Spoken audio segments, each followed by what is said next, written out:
Welcome back to Generals and Napoleon. We have a very special guest today. We have a very good friend of mine from Louisiana State University here, Shreveport campus, Alexander Mikaberidze. Thanks for joining us. Hey, you did it well. How are you? I'm good. Thank you. I like the pronunciation. I take great pride in my pronunciations. As someone who studies French towns and cities and last names, you have to, right? Yeah, indeed. Yeah. So, Alexander, he's a professor, like I said, at LSU. He also has a few books out. I highly recommend them. You can find them on Amazon.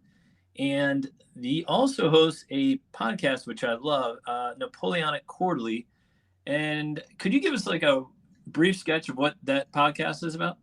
Yeah, it's actually three of us: Alex Stevenson, my good old friend Charles Esdale, and me.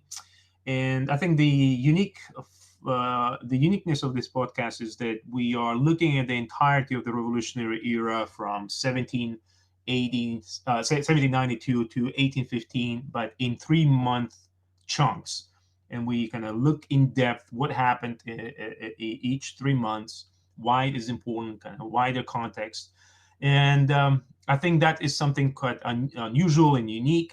And we have awesome guest speakers who kind of work in these particular areas.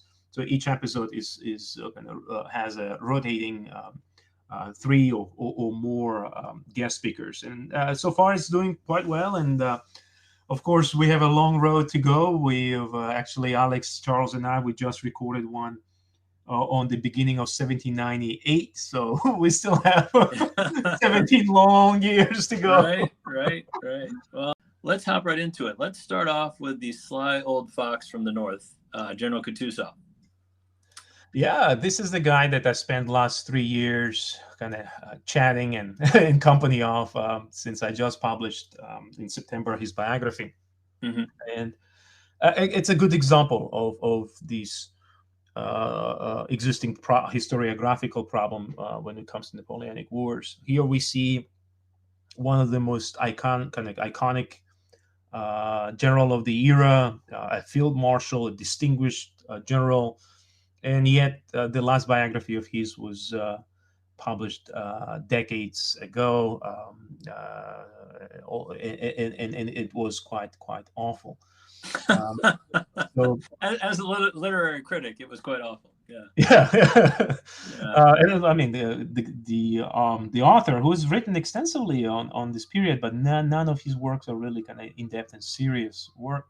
The author went to kind of made shortcuts and in some cases invented facts or misinterpreted facts. So there was a lot that needs to be kind of corrected and needed to be corrected and improved on. So Kutuzov is an interesting guy for a number of reasons. Needless to say, I mean, I spent the biography that I wrote of his is some 900 pages. So there was a lot to write about him. Yeah. He's born into a noble family, an eminent noble family. Is among the kind of wealthier aristocrats in Russia, and he received very good military education. He went to some of the best military schools in Russia, kind of at the cutting edge of the phenomenon that my good friend Christy Piquecro has described as the military enlightenment, right? Mm-hmm. I think many of our listeners are familiar with enlightenment, but now in the last few years, the focus is on kind of the impact of the enlightenment on the war, and that phenomenon is the military enlightenment. And Kutuzov is in many respects the person who benefited from it, but also contributed to it. So he studied under great teachers at the Joint Artillery and Engineer School. In Russia, and then after graduating at the top of his class, effectively he starts his career that will ultimately go on for some 54 years. Yeah, and I think that's a great point you brought up. People are like, oh, Napoleon was such an enlightened guy. He was beating like all these old school generals who didn't know what they were doing. And I think that's a big fallacy. I mean, these generals, whether they were Austrian or Prussian or Russian, They're very talented individuals, correct? Absolutely. And I think these are, as we'll, I hope we'll have an opportunity to talk today about that, infamous for the Russians campaign at Austerlitz, Mm-hmm. where if the Tsar had listened to men like Kutuzov, the history of Europe, and I would say history of the world, would have been absolutely different, since I have no doubt whatsoever, having finished this book, that Kutuzov would have turned that campaign to the victory of Allies. Agreed. Yeah, and we will get to that. We will get. And it's a foundational campaign, right, for Napoleon. Yep. And so there are multiple factors why experienced men like Kutuzov, or Prussian generals or Austrian generals like Alvinci or Archduke Karl, why they go on gonna get defeated by Napoleon, and it's not necessarily because they were inept or incompetent, but rather because they were oftentimes caught in circumstances that they simply couldn't control, that was beyond their level of control. Right. And Napoleon wasn't the only brilliant tactician at this time. There was a guy named Suvorov, correct, in Russia? Absolutely. Suvorov was probably the most brilliant commander that Russia produced in this early modern period. Right. Absolutely amazing. And he didn't look the part. He was like this tiny little farmer guy. Like That's right. Very unusual, kind of quirky, eccentric. But behind that eccentricity, you can see the sharpness of his mind, his keen understanding of human nature. You read his orders to the army, and he speaks the language that the soldiers do, but it's deliberately so, because he's one of the first commanders to understand that success in war and battle is dependent on whether not just your officer but your soldiers, right? Those rank and file, right, understand what you expect from them, and so he tried to talk to them in the language that they did understand. And Napoleon does the same thing with his bulletins, right? Later on, those are designed to inform and kind of shape the minds of his soldiers, to kind of inspire them, but also to tell them what are their expectations. And Suvorov has done that before Napoleon did. Yep. So absolutely. And so Kutuzov, he learns basically how to draft simple, concise orders and how to care for his men from Suvorov, correct? That is one of the issues I've kind of taken up in my book. So if we look at this existing traditional historiography, there is a long-standing myth, that's what I call it, a myth of Kutuzov being the disciple of Suvorov kind of teaching him the ABCs of military service and so on. And there is a kernel of truth in it, but mostly it is untrue. Okay. And what I mean by this is that Kutuzov was lucky that his first job, really serious job, kind of field job, out of school, was as a company commander in the regiment that Suvorov commanded. But what is oftentimes forgotten to mention is that Suvorov only commanded that regiment for about 6 months. While Kutuzov was there, so he met the guy. He kind of got to know him. He did write a nice recommendation for Kutuzov, but there was no serious engagement. And certainly, considering that Kutuzov in 1762-63 is 14 years old, I mean, yeah, I don't know what you were doing at 14, clearly not commanding a company, but nonetheless, there is. Yeah, I doubt that there was a much learning involved. Yeah, it is later on in late 1770s and kind of early 1780s that their path cross again, and even then, Suvorov is commanding an army that is separate from the one that Kutuzov is serving. And the only occasion where you have kind of hands-on Suvorov-Kutuzov relationship is during the Russo-Turkish War in 1790, when Suvorov was sent to lead the assault on that famous Ottoman fortress of Ismail, and Kutuzov commanded one of the assault columns. And he distinguished himself, and Suvorov famously said that Kutuzov was on my left flank, but he was my right hand. And I think that kind of that nugget, that kind of little bits of Right. acts of their relationship was later on blown up into this full-blown kind of relationship between the master and disciple. But I'm not a believer in it. I think as a person, as a character, Kutuzov was absolutely different from Suvorov, and in his approach to war, in his approach to planning battles, planning operations, he is far more methodical, far more kind of defensive-minded than Suvorov. We can kind of look and compare their campaigns, and to me, they are day and night.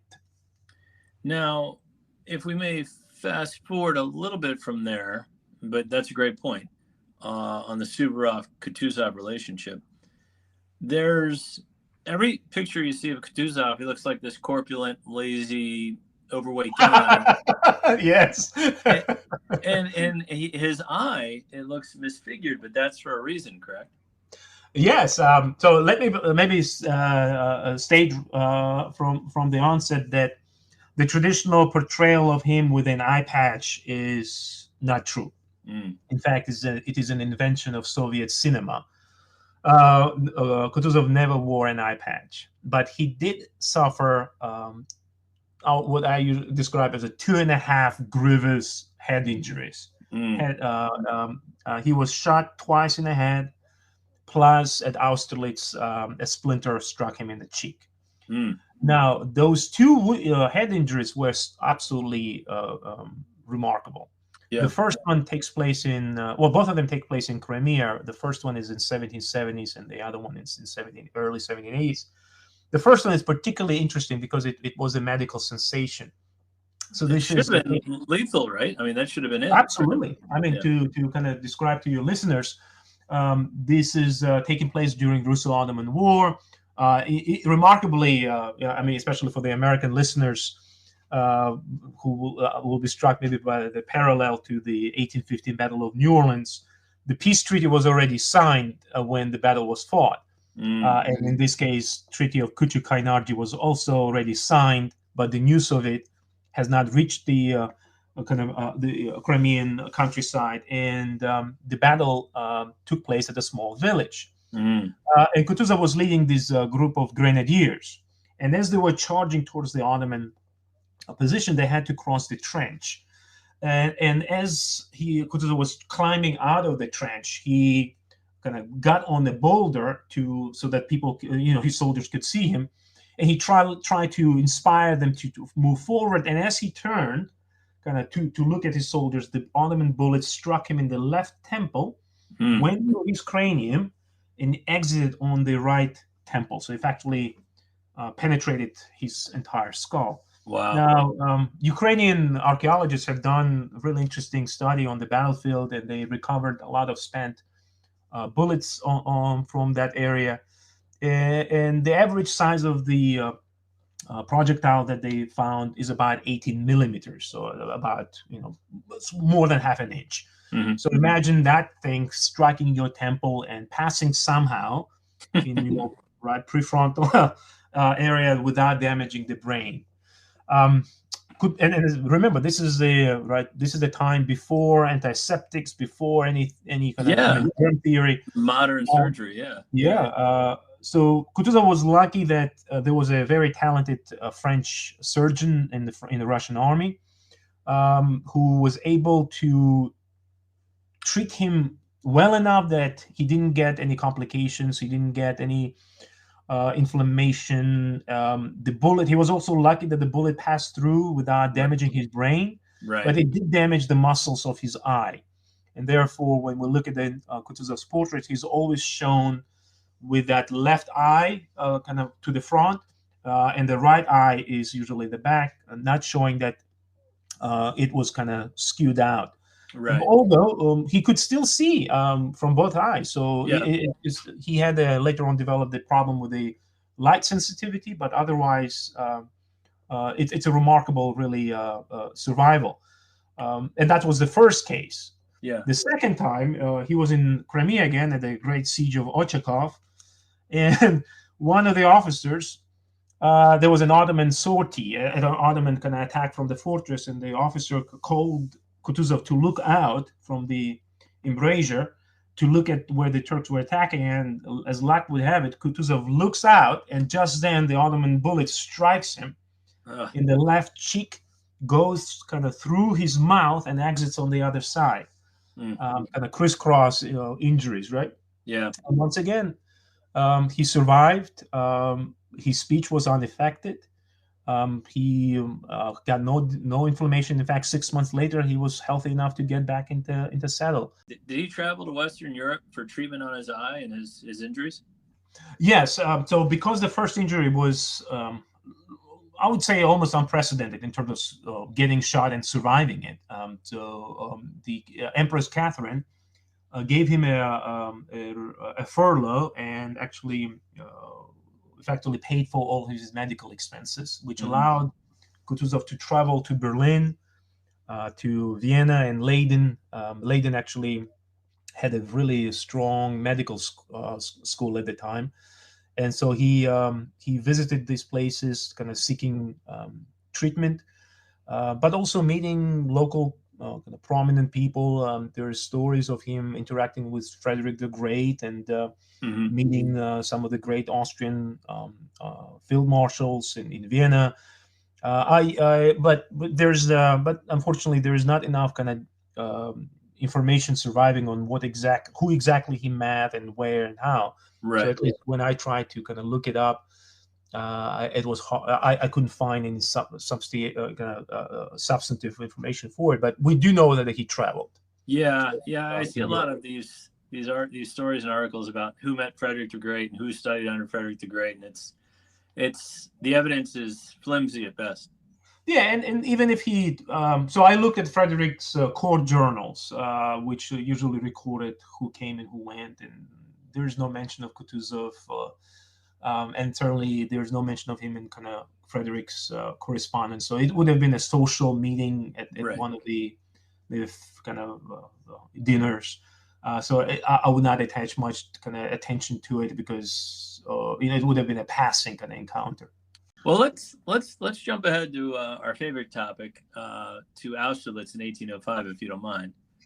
No, not at all. Yeah, especially this is one of those moments when, I have a chapter in the biography that's called "Eclipse of Austerlitz" and that's a play on the words for Napoleon's son of Austerlitz. No, I think it was his best battle by far. He feigned weakness. He had the Ulm campaign. He was stretched to the limit of his supply chain. Napoleon was.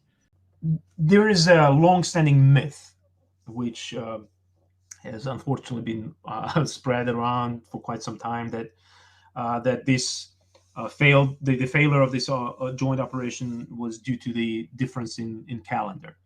And let me assure I've read that. Yeah. Not true. Yeah. If we look at the original sources, documents, memorandums that both sides negotiated, they knew perfectly well about the difference of calendars. They dated. Russian documents oftentimes dated in both calendars, and the decisive documents that they signed with the Austrians were all in this new style, Gregorian calendar. So there is no problem with the calendar as such.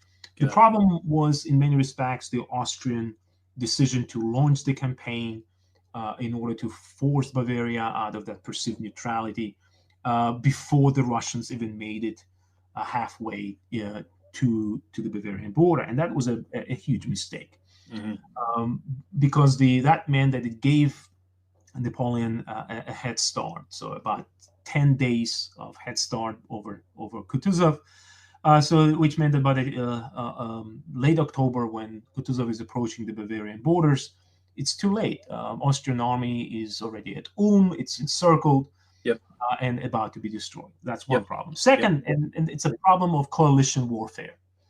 A warfare where you have multiple partners, oftentimes partners that are not particularly trusting each other. And here what we see is that Austrians oftentimes didn't share the full picture with Kutuzov as he was moving to the Bavarian border. So by the time he reaches the border, he is, for example, unaware of the problems the Austrian army is facing. He only rediscovers the disaster that befell the Austrian army when he encountered the Austrian commander Mack at Braunau, that famous encounter that Tolstoy describes in War and Peace. Yeah. But Kutuzov then successfully evades Napoleon's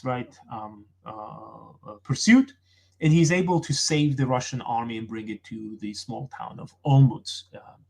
And this is where the story gets really interesting, because at Olmutz, the remnants of Austrian army joined Russians. The Russian reinforcements also arrived. And of course, the main Austrian army was not in Germany. It actually was in northern Italy, and Archduke Charles was leading it back. So it was at the time on the plains of Hungary. So yeah, when Alexander, Russian emperor, and Francis, Austrian emperor, came to Olmutz, and they had the Council of War, Kutuzov came out with a very sensible solution to the problems by pointing out that they simply need to wait it out. Yeah. Right? And I think he argued that if we wait 2 or 3 weeks, Allied forces will be twice the size of Napoleon's army. Napoleon is about 600 miles from the French borders. Right. His line of supplies, his lines of communication is all exposed. It's like that, Napoleon's army is like an arrow, right? It has penetrated deep into the Austrian domain, but the shaft is too slim. It can be snapped. The problem was, and you already mentioned this, that this is the first time Russian Tsar is in charge of the army in the campaign. Mm-hmm. In fact, it is the first time Russian emperor is leading an army since the days of Peter the Great. So it's been a while. So there's a lot of kind of stake in terms of prestige and reputation and perception. Why is he doing that? Just to prove that he's just as powerful as Napoleon, or what's he doing at the front? Yeah, I mean, part of it is that. Part of it is the fact that Alexander is surrounded by young yes men, right? Mm-hmm. The sycophants who, like Dolgorukov, like others, were kind of telling him that he's awesome, that he can do it, that we can win this, that Napoleon is weak. I mean, Kutuzov repeatedly objected to this. Yeah, and I wonder, like, if the sycophants in the room were like, "Oh, don't listen to that old fat man sleeping in the corner. Listen to us," Oh yeah. In fact, at one of the meetings with the Tsar, when Kutuzov objected, Dolgorukov kind of sniggered at him, kind of condescendingly. Right. And Kutuzov turned and kind of roared at him and said, "What are you laughing at, young man? Do you think I'm a coward and I fear battling?" And he kind of points out his injuries on the face. Right. He says, "My wounds speak for themselves." Mm-hmm. And then he storms out. But that is a crucial meeting, because once Kutuzov leaves, Dolgorukov turns to Tsar, and the eyewitness describes the Tsar as kind of deep in his thought, because he's a smart man. He certainly understood what Kutuzov was saying was sensible. Right. And Dolgorukov kind of pushes the button. He knows that button that works with Tsar, and he says, "If your majesty retreats, Napoleon will think of us as cowards." And the eyewitness kind of describes the Alex as being kind of startled by this, and he looks at Dolgorukov and says, "Cowards? No, it is better for us to die." And that kind of sense, I think, misplaced sense of masculinity and honor and wanting to prove yourself, means that the advice that Kutuzov offers is completely ignored. And Tsar orders the Allied armies to move forward. Even on the way there, Kutuzov tries repeatedly to warn them, and he's ignored. And of course, the last and most famous attempt is during that infamous Council of War, when the Austrian officer Weyrother is kind of drawling and reading that incomprehensible disposition for the attack. Right? And Kutuzov is sitting in the armchair, and contemporary, eyewitnesses described him as kind of sleeping. Yeah. But the reality was, if we look close, is that he simply gave it up. He essentially says, "F it," right? Yeah. Yeah. Well, I've done everything possible to avoid this battle. They're not listening to me. Yeah. I'm gonna take it. I'm gonna take a nap. Well, yeah. This Weyrother, his strategy was such that Napoleon wanted him to do exactly as he did. It was almost, he was accused of being in the pay of Napoleon for his strategy. It was Absolutely. really... And then Russians, after the battle, Russians held grudges against the Austrians. And Dolgorukov, for example, later on wrote an article that was published in a newspaper directly accusing Austrians of treason, that they led, kind of the intention deliberately led the Russian army to destruction. But it was a bit too late, right? Yeah. Let's just briefly summarize the battle. They attack Davout on the right side. They leave the Pratzen Heights, and when they do, Soult and his men rush up and take the Pratzen Heights, and obviously debacle. The Russians and Austrians lose. I think it's a large number of forts. It's almost 16,000 killed and wounded versus only 7,000 for the French. Yeah, I guess you are not counting prisoners or the wounded. Yeah. Because the total number is much higher. Yeah. But well, here you see kind of couple of things. One is that if we look at Weyrother's kind of battle plan, it's I think the basic idea is actually quite appropriate. It's sound. Yeah, it's turn the flank, drive them into the mountains, destroy. Yep. But of course, what Weyrother doesn't know is that Napoleon expects him to do that, and I think this is where Napoleon's brilliance is he's anticipating the enemy. But having said so, and in the book I kind of question it, whether we would have said the same, whether that can be said, that Austerlitz is a great Napoleon's victory, but to what extent it is a great victory if the enemy ignores the rational advice that would have prevented the battle in the first place. Yep. This is a scenario where your opponent is almost deliberately trying to sabotage its own victory.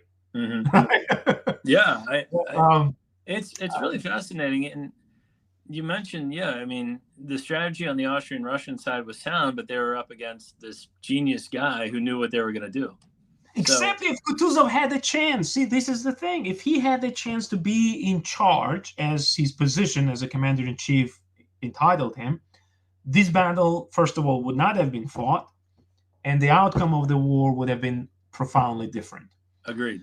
Even on the battle, even on the day of the battle, that morning, right, the morning of December 2nd. Yep. The sun rises, and Napoleon kind of looks over it through the fog, right? Yep. Kutuzov stands on the other side, on those Pratzen Heights, and he effectively knows what's going to happen. This is the tragedy, I think, of this man, is that he knows what's going to happen because he waits and refuses to follow the disposition of sending the fourth column, Kolovrat's column, from Pratzen Heights down on this flanking maneuver. Mm-hmm. And he waits until Tsar shows up, right, with his posse. And there's a wonderful scene there where Alex comes and says, "What's going on? Why are the soldiers standing? Mm-hmm. Why are they not moving?" And Kutuzov says, "I'm waiting." And Alex kind of looks around and chuckles, and he says, "What are you waiting for? We're not on the parade grounds." And Kutuzov kind of snark-like responds, "That's precisely why I'm waiting, because we are not on the damn parade grounds. I know what's going to happen," right? Right. And Alex overrules him and orders the troops to start moving from the Pratzen Heights down. And just at that moment, right, as the troops are starting moving, that famous counterattack begins. Yeah. So in some respects, I look at Kutuzov as this, on the day of Austerlitz, as this tragic individual. He tried his best to avoid the battle. He can't. It's a personal tragedy because his beloved son-in-law is shot, dead, or mortally wounded, leading one of those countercharges to contain the French assault on Pratzen Heights. Yeah. So he has to carry his son-in-law's body back home. And of course, he presides over this disaster of massive proportions that he will be held responsible for. Yeah, let's talk about the aftermath. Obviously, it's a rout. The French are, attacking Murat, sending the cavalry for pursuit. What is Alexander doing? What is Kutuzov doing? Well, in the middle of the battle, they can't find Alex. There is this confusion, of course. The losses are very high on the Allied side, especially among the officers, who many of them are wounded or simply dispersed and missing in action. So the command control chain is disrupted, and Alex could not be found until one of his aide-de-camps finds him sitting under a tree and crying. Oh man! I bet he was. I bet he was thinking I should have listened to Kutuzov. Yeah. Well, That night, it's Kutuzov who rallies the troops. Right. It's Kutuzov who leads them to safety. Right. And ultimately, it is Kutuzov who leads them all the way back home. Alex goes back to St. Petersburg, and the relationship between the two men, which was already quite tense, and that's a separate subject that kind of can take us back to the murder of Emperor Paul, in which Alexander, of course, was complicit. But those relations only get worse because of that Austerlitz fiasco, right? Yeah, and I think that's interesting. Like, it wasn't Kutuzov's idea, it wasn't his fault, yet somehow he gets the blame. Now, I understand the boss never gets the blame, but that's right. Yeah. But you know what? Kutuzov, almost the same night, the night of the battle already, he understands that this is going to be his legacy, right? He's going to be shouldered with this. And so he already, that night, is trying to lay the grounds for his reputation to be rebuilt or saved or rehabilitated, right? Yeah. And he meets with soldiers, and every time he meets the soldiers that night, the bonfires, he tries to explain what happened and explain that, hey, it's not my fault. I'm not going to say whose fault it is, but it's not my fault. But my favorite part is when 7 years later, and this is 1812, November, Napoleon is barely making his way out of Russia, right? His army is essentially destroyed. And on the outskirts of Smolensk, after the Battle of Krasny, the Russians capture dozens of flags, French flags, and they bring it to Kutuzov, and one of the flags, this kind of iconic, right, tricolor flag with golden embroidery showing the names of the battles that the French won. One of them flags Austerlitz. And so Kutuzov looks at this flag and gives an impromptu speech, and then at the end of it, he says, "Remember, I'm not to be blamed for Austerlitz." Well, let's go ahead and jump ahead to 1812, if you don't mind. Now, he's somewhat sidelined between 1805 and 1812, right? He is, and that's again kind of the after effect of Austerlitz. Partly, I think Alex didn't want him kind of as a reminder of, hey, I told you so. Partly, it's because Kutuzov himself is burned out. And he goes to Kiev in 1806. And he stays there for quite some time. So it is from Kiev that he's following the events in Prussia, right? The implosion of Prussia in 1806. Then the Russo-French campaign, Second War in 1806, 1807 in Poland. Yep. And ultimately, he's recalled from this kind of semi-exile because Alexander needs somebody to lead the troops against the Turks. The war against the Turks began in 1806, and it has been too long, no progress, no major victories shown. And so he sends Kutuzov to what is today Romania to lead one of the Russian corps there. And he's quite good at this. By 1811, he will take charge of the entire army, the so-called Army of Moldavia, later on becomes Army of Danube. And with that army, he conducts a masterful campaign, which I devote 3 chapters in the book because I still think that Kutuzov as the commander really shines in 1810, 1811, because it is his operational brilliance, it's his tactical brilliance.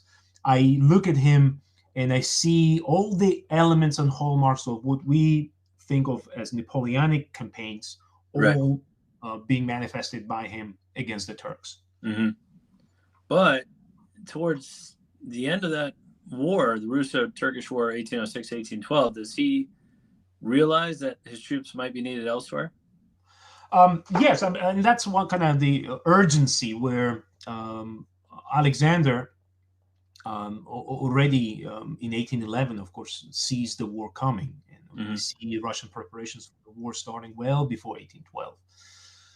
And for Kutuzov, the knockoff effect is that Alex is pushing him to crush the Turks as soon as possible, but it's of course easier said than done. Yeah.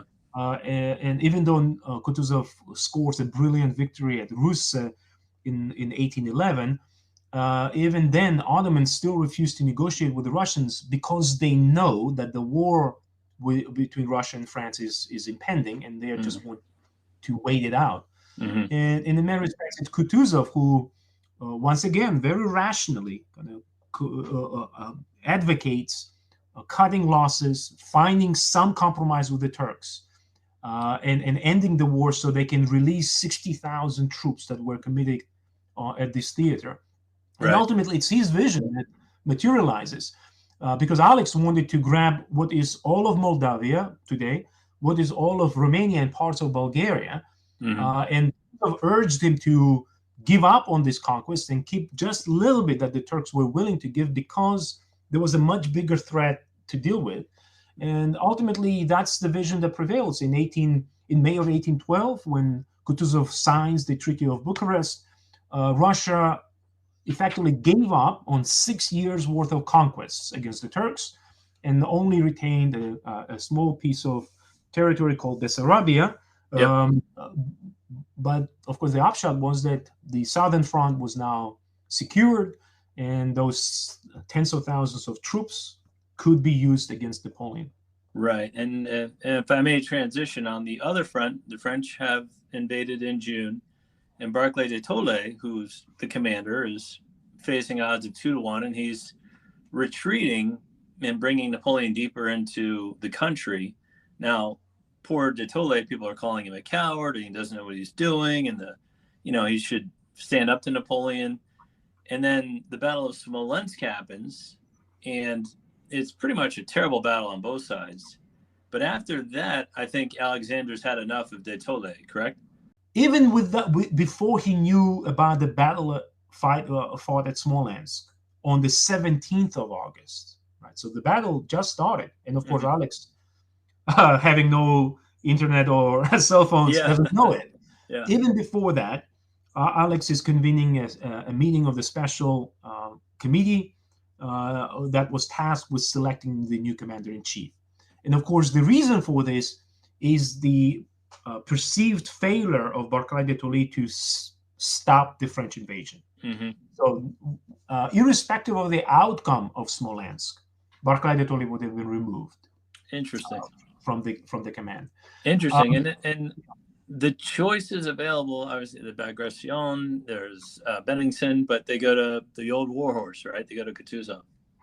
Yes, and if you look at the kind of the proceedings, kind of the agenda or the minutes of that meeting, you see them looking at the top hierarchy of the generals. And hopefully we'll talk about Barclay de Tolly, but whom I have a great respect for. Me too. He's again, for him, 1812 is a tragic moment, and you see the tragedy of this man who, like Kutuzov in 1805, Barclay de Tolly understands what is the right strategy, but he also knows that it is highly unpopular strategy, and yet he perseveres. He carries that burden. And so when the special committee met, there were several things that they wanted to account for. One was that they wanted to appoint somebody who will carry the weight. Barclay de Tolly, if we look at his career, and which was quite successful up to 1812, but he's not that heroic figure. He was effectively a brigade and divisional commander who served very well in 1806, 1807, has a wonderful kind of performance in Finland in 1808, 1809. But he doesn't have that recognition, that name recognition. He hasn't won a war. He hasn't won a campaign as such, right? And that's one thing. Second, they wanted somebody of senior enough rank who could instill obedience. Right. Because one of the challenges Barclay de Tolly had was the fact that when it came to military rank, he was junior to Bagration. You And know, Bagration therefore refused to follow his advice. that's a great point. That's a really great point. Yeah. And I brought that up in a previous episode that, you know, people always harp that Napoleon's marshals didn't get along with each other. There was competition, but there was competition in every army, even the Russian army, you know. With the I mean, imagine the egos, right? All of these are egos, huge egos, right? All of them won the glory and distinction and awards and money. So, and especially in the war like this, which is perceived to be a patriotic war, it's about, you know, the black and white and the Manichaean vision of us, the good guys, against them, the bad guys who are godless, heathen, right? The revolutionaries, right? Absolutely. And so when they looked at the kind of who is available, Kutuzov was the only real candidate, because everyone else was either too old or not of high enough stature. Let's jump to, if we may, to Borodino and the stand. You know, obviously Smolensk was somewhat of a victory for Napoleon, and he decides to carry on the war to Moscow. And at Borodino, the Russians basically draw a line in the sand, and, you know, Kutuzov's in charge of that defensive battle. What did you think about his strategy there? And do you think it was a good idea to fight that battle? This is another kind of vague moment, kind of complex moment, because looking at Kutuzov's letters, and I went through dozens and dozens of them, I got the feeling, and you know, that's my contention, that I'm sure people might disagree with. I got this idea that Borodino was conceived by him not necessarily as a battle that he would have won. In fact, on more than one occasion, he admits that he will not win this battle, but rather he conceived this battle as accomplishing two things. One, it's a political battle. It's a battle for the hearts and minds of the Russian people. That here we make a stand, as you said, we draw the line and we make a stand when we show that we can fight. Because until then, it's kind of perception is, hey, we keep retreating, giving up these cities, these villages. When are we going to fight? And so Borodino kind of accomplishes that PR, political, heart and minds part. Right. The second part is that if we look at the kind of tactical disposition, Kutuzov clearly does not envision this battle as being offensive for the Russian army. It's a defensive-minded battle. It is a battle that sees the Russian army dig in on those fortifications, Bagration's flashes on the left flank, the Great Battery in the middle, the Maslovo 10 fortifications on the right flank. It's a heavily fortified position. Right. And Kutuzov says in one of his letters that the goal was to let the French break their teeth on this nut. Right. So essentially they will try to break us, but they will break their teeth at us. And I'm glad you pointed it out like that. The Battle of Shevardino, where they had the one redoubt way out in front of the other ones, was almost like that was actually not Kutuzov's idea. In fact, that is Kutuzov actually chose out the officer who was responsible for it, because when the army arrived on the September 4-5, it was deployed. If kind of for the readers to draw an imaginary kind of map. The Russian army was deployed along the Kolocha River, but that made its left flank completely exposed to the French flanking strike. And that was the deployment that one of Kutuzov's officers, a guy by the name of Toll, Colonel Toll, was responsible for. And Kutuzov immediately recognized it, and that is why on September 5, he starts moving the army back towards the Semyonovskaya village. But as he's moving back, the French army arrives, and therefore Shevardino has to be defended as a way of preventing the French from arriving too soon. So it's a kind of battle in motion, which results in unnecessary losses. But you know, sometimes things like this happen in war, right? Yeah, it almost reminds me of like a wave break, like a bunch of rocks out in front to break the wave, and then we'll attack the rest. Yeah, the redoubt is Borodino is the redoubt is a too glorious name for it. Mhm. It's not nowhere near finished. It could not have contained or stopped the French army as such, but the idea was to simply delay it, Mhm. and to that it served its purpose. So the French army indeed kind of got delayed on September 5. The rest of the army, the Russian army, was able to retreat, take up position at Semyonovsk, and then on the 7th of September, they will fight a decisive battle.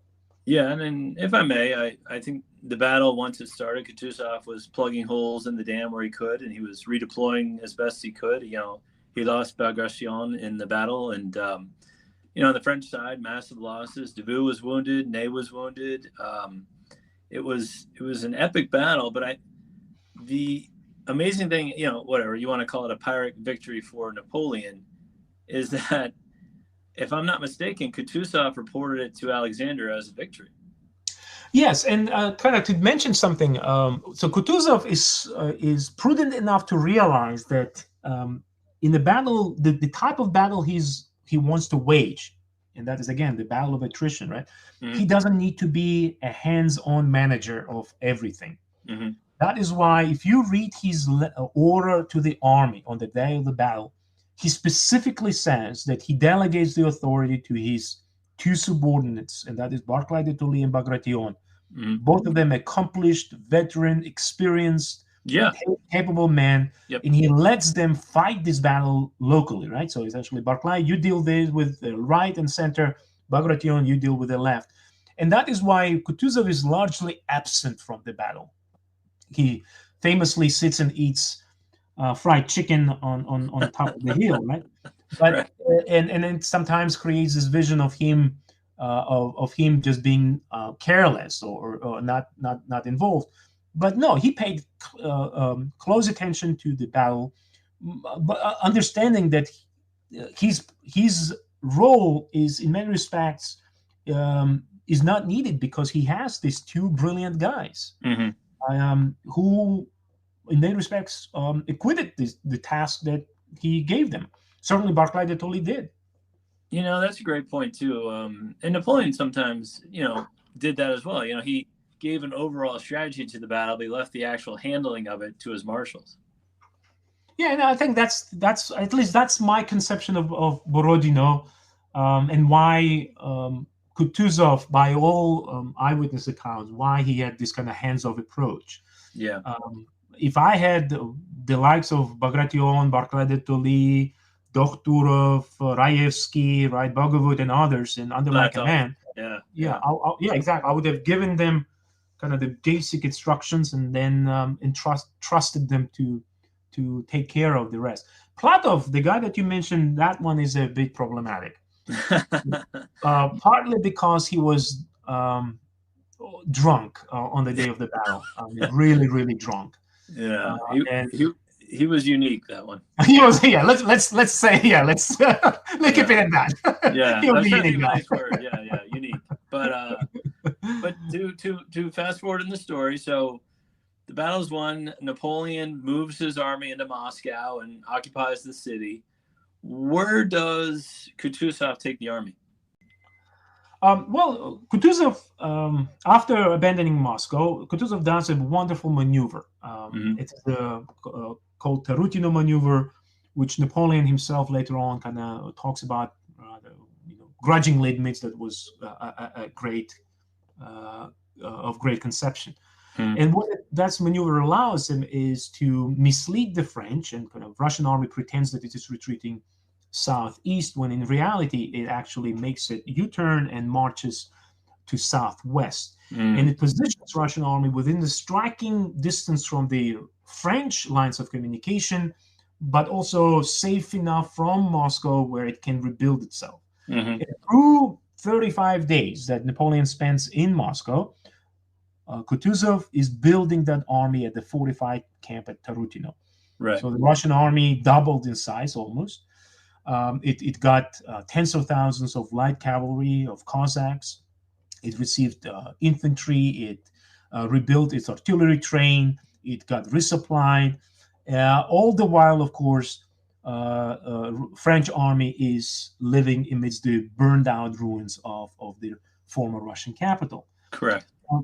Another important element is that Kutuzov here in October is launching what we now call asymmetrical warfare. It is his concept that he refers to as the Little War, Malaya Vayna, where he is willing to conduct hit and run operations on the exposed, vulnerable elements of the French military. So this will be the supply trains. This will be isolated detachments. And so for that purpose, he establishes more than 24 flying detachments that effectively surround Moscow and prevent the French army, for example, from foraging too far afield. So that's the second very important element in this in Kutuzov's strategy. And the third is that he very actively encouraged peasant arming and kind of leading this what we will call the People's War, right? Where he would instruct his commanders to give the peasants weapons and let them form resistance units that will target these isolated French units. And so by kind of harnessing this conventional, this asymmetrical, and this popular element of the war, he wanted to create the kind of conditions where Napoleon's position will be untenable in Russia, and he will be forced to leave.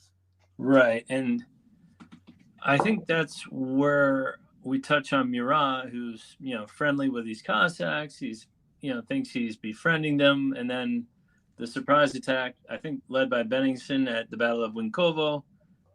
I think that's what spurs Napoleon to finally give up Moscow and start the retreat back to France. Yes, and once again, this is not the battle that Kutuzov wanted to fight. In fact, it is fought, I would say, in contravention to his wishes. Kutuzov, by late October, let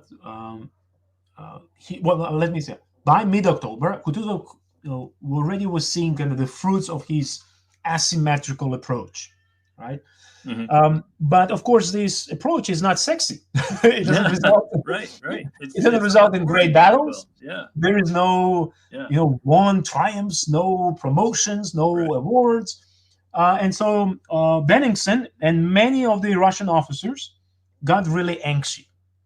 They got anxious that, hey, we're just sitting here in this camp doing nothing and waiting for what, right? And so Bennigsen argued, and many other officers kind of supported him, that we need to take a more proactive approach. We need to strike back. We know that Murat's advance guard is isolated, is exposed and vulnerable. Why don't we attack? And Kutuzov's argument was that it will be like provoking a lion, right? To come out and strike at you. Why would you do that when the lion is slowly dying in his cave, right? And so he didn't want to fight this battle, but he's facing essentially a revolt, an officers' revolt led by Bennigsen, who forced him to give green light to an attack, which results in this battle of Tarutino, or Vinkovo as the French call it. And of course, it is mismanaged, and that's where I think both Kutuzov and Bennigsen can be equally blamed for, because they dislike each other. But it gives Napoleon a wake-up call. It does. And the very next day, of course, he orders the Grand Army to abandon Moscow and retreat. Okay. So now we're in the retreat, and we jump ahead to the Battle of, and I'll let you pronounce it since I have trouble with this particular. Malaya-Yaroslavets. Thank you, sir. What Malaya-Yaroslavets did is it prevented Napoleon from reaching the unaffected, still rich southern provinces of Russian Empire, where the French army could have resupplied and wintered. And instead, it pushed Napoleon back to that war-ravaged path that the army took on the way in. Agreed. And I think that that made Napoleon realize that he will not be able to winter inside Russia, that he would have to get out. So that's why, in my thinking, Milo Yaroslavets is this turning point of the war, where Napoleon wants to get out as quickly as possible from Russia, so he can do kind of the rebuilding somewhere in the Duchy of Warsaw rather than necessarily inside Russia. If Milo Yaroslavets had ended differently, and if Napoleon had defeated Kutuzov there, then I think there was a greater probability of Napoleon wintering somewhere in the between the Vilna and Smolensk area. Right. That area was, of course, recently acquired by Russia as a result of Polish partitions. There was a much greater goodwill towards the French from the Polish-Lithuanian population, and Napoleon could have stayed there for that winter. Now, during this retreat, and this is again a debate amongst historians, it was said that Kutuzov escorted Napoleon out of Russia without legitimately attacking him. I find this to be complete bollocks and nonsense. He attacked him at Vyazma and Krasny, and when they crossed the river to finally get out of Russia, it was said that Kutuzov told British observer Robert Wilson, quote, "I am by no means sure that the total destruction of the Emperor Napoleon and his army would be such a benefit to Russia. His succession would fall to the United Kingdom, whose domination would then be intolerable," end quote. What do you think of that opinion that Kutuzov was not trying to destroy Napoleon? I think there's certain truth to it. Okay. And, so Kutuzov, if we look at the letters, if we look at the conversation he's had with Wilson, with Benningsen, with others, he always pointed out that the complete collapse of the Napoleonic Empire would not be in the interest of Russia. So first question would be, what would happen to France? What would happen to Europe if the empire disappeared, right? Will this unleash another revolutionary or political cycle cycle of political turmoil? How will the political division of Europe work out? Where will Russia's role be in all of this? And for Kutuzov, I think the biggest concern was this: if he actively tried to destroy Napoleon, and what I mean is kind of completely destroy, annihilate the Grande Armée, try to kill or capture Napoleon, it will result in tens of thousands of unnecessary Russian losses. And Kutuzov repeatedly pointed out that it is the big battalions, right, to use that famous expression, the big battalions that really matter at the end of the day. Yeah. That Napoleon, by November, for Kutuzov, this war is over. Yeah. He can't see, after Maloyar's life, he can't see how Napoleon can stay and turn this war around. So Kutuzov was already kind of fights the second war against him down the road in 1813. What will be that like? And for him, Russia needs to retain strike force. He needs to retain army to be in contention. Otherwise, as he tells Wilson, as he tells Benningsen, it will be Britain who will benefit ultimately from Napoleon's collapse. And Kutuzov doesn't want to do it. Yeah. Now, I do agree with you that it doesn't mean that he completely avoided attacking, right? No. I think it's an unfair criticism. At Vyazma, he almost destroyed Davout, and at Krasny, he almost destroyed Ney. He was very, very close. Although at Krasny, for example, Kutuzov at one point interrogates, I think, a prisoner, and he asks him if Napoleon is in Krasny, and he's told yes, that's he's still there, and so Kutuzov says, okay, let's hold off on the attack. And the reason again is because he believed that if Napoleon was present, the French, the Grande Armée, will fight to the end. Right. What's the point, right? What's the point of that? Right. Let him escape with the remnants of the army. Right. Let the weather, the cold, the hunger do its damage to Napoleon. Yeah. But let him survive, because he will be the lesser of the evils that might come. So Jumping ahead again to the story, Napoleon obviously leaves the army, I think, in early December, and then the remnant of the army gets out later in December and of 1812. And then 1813, what happens to Kutuzov? He's been under a lot of stress. I think what happens is that he arrives in December in Vilna, nowadays Vilnius, and Emperor Alexander joins him there. He and his kind of posse and all the sycophants and all that arrive in Vilna. And Alexander right away sidelines Kutuzov. He effectively, like in 1805, by the statute of the Russian army, when the Tsar is present, he holds the supreme command. So Kutuzov is sidelined. Yep. But Alexander also removed Kutuzov's appointees and replaced them with his own men.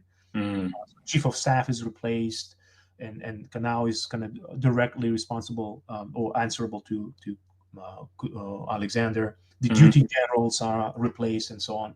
And so Kutuzov now finds himself essentially in the same situation as he was in November of 1805. Still nominally in charge, but in reality, not really. And he tries to argue and kind of explain to Alexander that Russian army needs time to rest, kind of regroup. It is often forgotten that Russian army is not immune to the ravages of the war, right? Right. At Borodino, Kutuzov was able to mobilize 120,000 men, and by the time they reached the border, there are less than 40,000 of them. So there's a lot of sick, wounded, stragglers somewhere in between. 600-mile distance. What did Marshal Soult say after Eylau? Our bullets are not made of cotton. Yeah. Exactly. Yeah, no. And then, of course, the same winter affects the Russian troops as it does the French. Of course, the French would have, a worse condition in terms of the lack of some, supplies and clothing. But if you read the Russian memoirs, you will see how woeful the conditions were in the Russian army as well.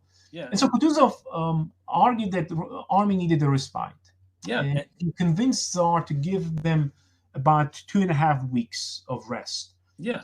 So there is a kind of misconception that Kutuzov didn't want to attack beyond the Russian borders. No, what he wanted is that rest. And once the army was rested, he was perfectly fine with conducting a campaign across the border. Right. But that campaign will be not of his planning. Right. Tsar is, as I said, present.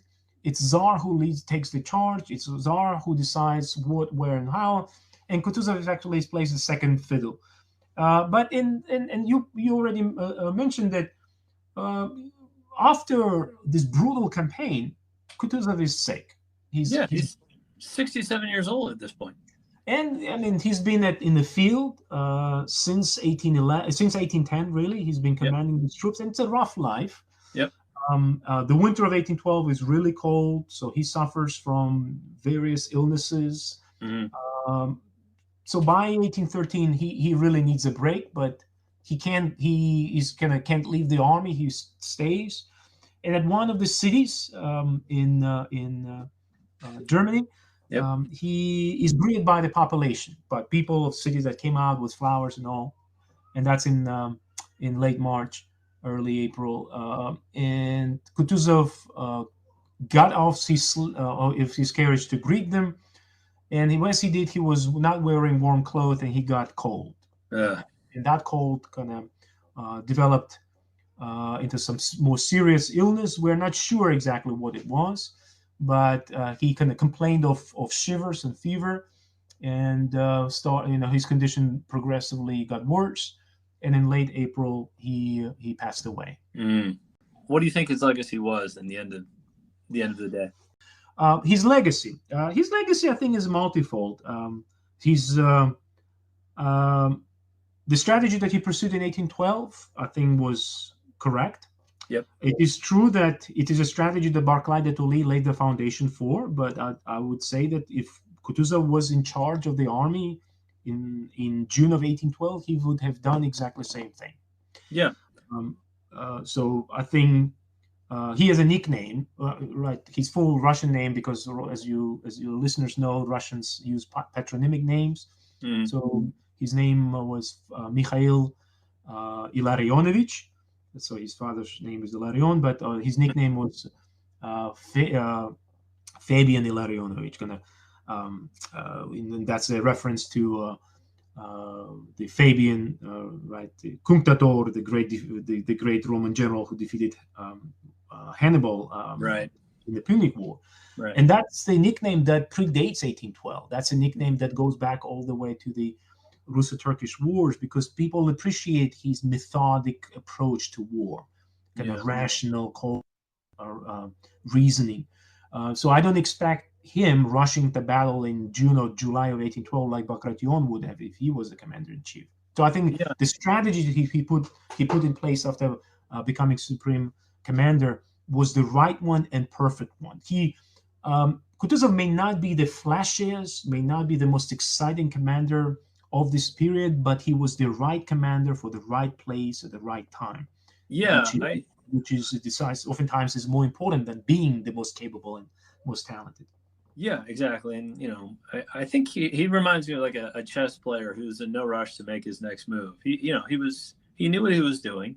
He was just not going to move at anyone's behest, other than the Tsar.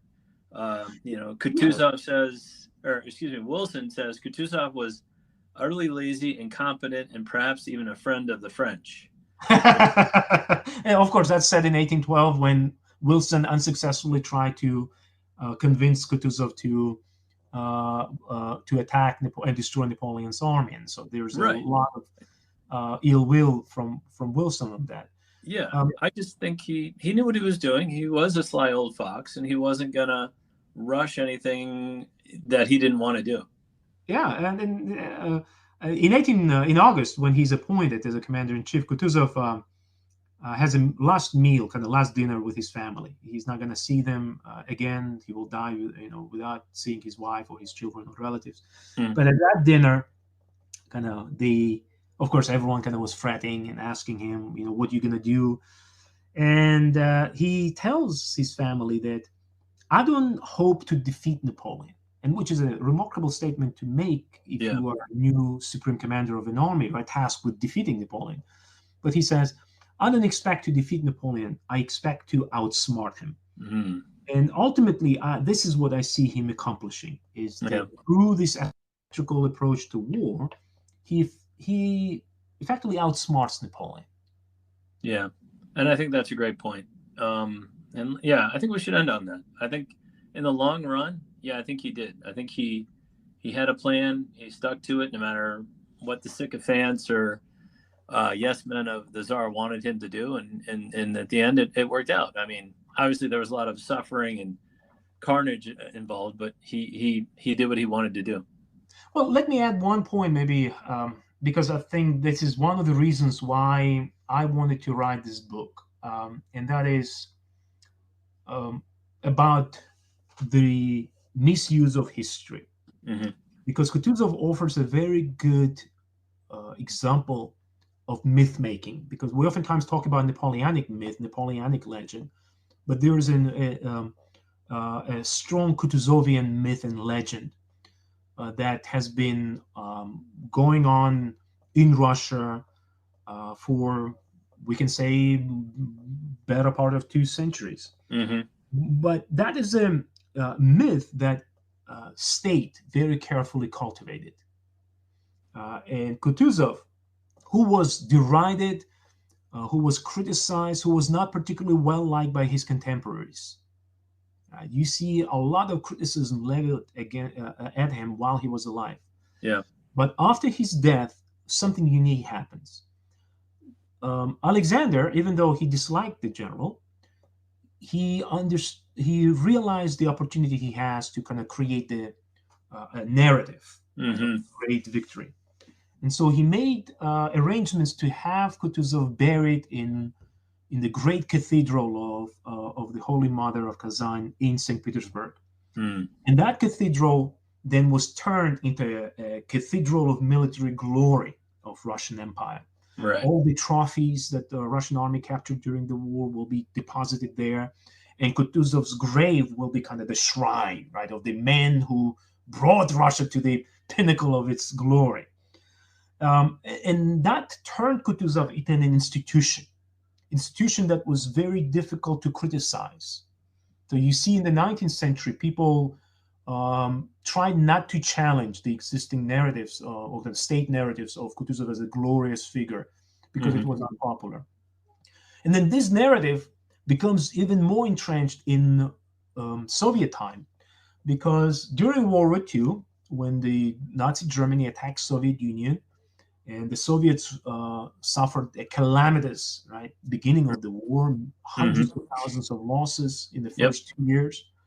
Well, Soviet dictator Joseph Stalin used Kutuzov as an excuse, kind of as a cover-up, by arguing that the Nazi attack on Soviet Union was not a surprise. The Soviet defeats were not really defeats, but were all part of a careful, deliberate strategy that Stalin put in place, just like Kutuzov did in 1812. And that really turned Kutuzov into this mythical figure. National hero. It's really a legend, right? A national hero that is completely unassailable. And that remained the foundation for much of the Russian historiography until the collapse of Soviet Union.